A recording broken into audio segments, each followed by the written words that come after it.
So in this hand, once again, we're going to have second pair out of position versus a loose player. But this time around, we're going to have some history, so that's going to play a factor in our decision. So we raise ace nine suited. Once again, I think the reason I decided to stay at the table is both of these guys, the guy in the button right now and the guy in the small blind, are playing very loosely and fairly passively. So ace nine, I think it's a marginal raise, but versus people that are playing so loose is going to be I think they're going to be calling with much worse hands. What sucks is that the guy on the button does have position on me most of the time, but we saw him call with a suited ace earlier, which was much worse than ours. So we flop second pair, top kicker, and this time we're going to bet a little bit stronger because our hand is going to play much better against his range.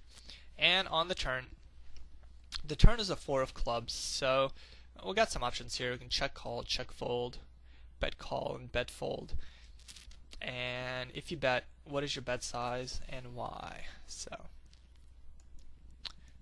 I should add, remember the last hand where we had the king jack and he had the ace three.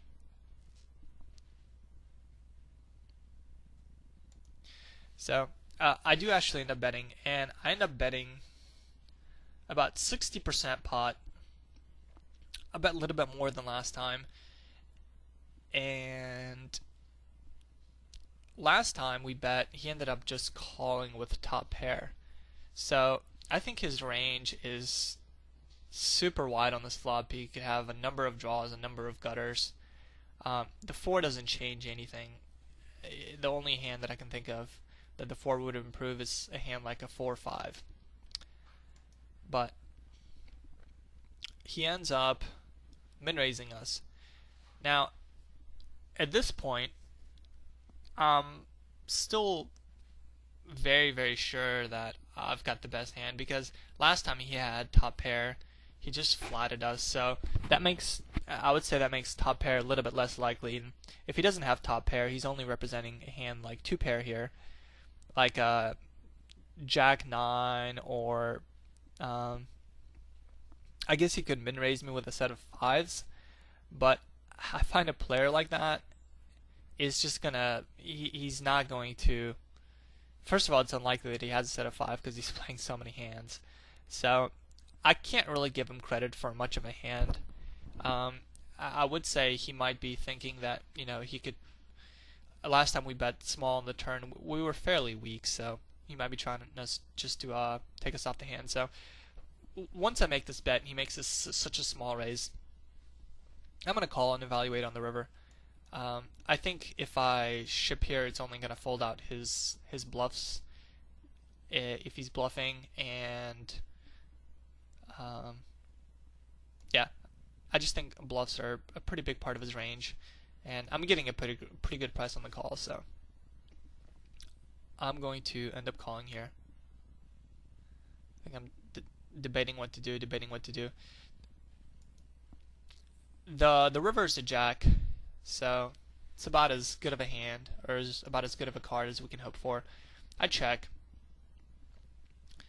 and he ends up betting $6. I snap call him, and he shows up with a gutter on the turn. I think that the thing to take away from this hand is it's going to be tough to play a lot of hands versus somebody who's got position on you and is really loose. And yeah, they're going to be calling a lot of weaker hands that you have dominated, but position, it's just so important. And you know, my life certainly sucks being out of position against this guy, because more often than not, I'm not going to be hitting top pair. More often than not, I'm going to be hitting something like second pair, possibly third pair, and often nothing. So, but when we actually do hit something, we want to play it pretty strongly. Obviously, if he gives us, big reasons, like if he raises the turn big, um, it's a lot more scary. Um, but then again, it's just so tough to put somebody that's playing this many hands on a monster, and you're gonna have to play your second pair type hands pretty strongly against them. So, all right, that's the hand.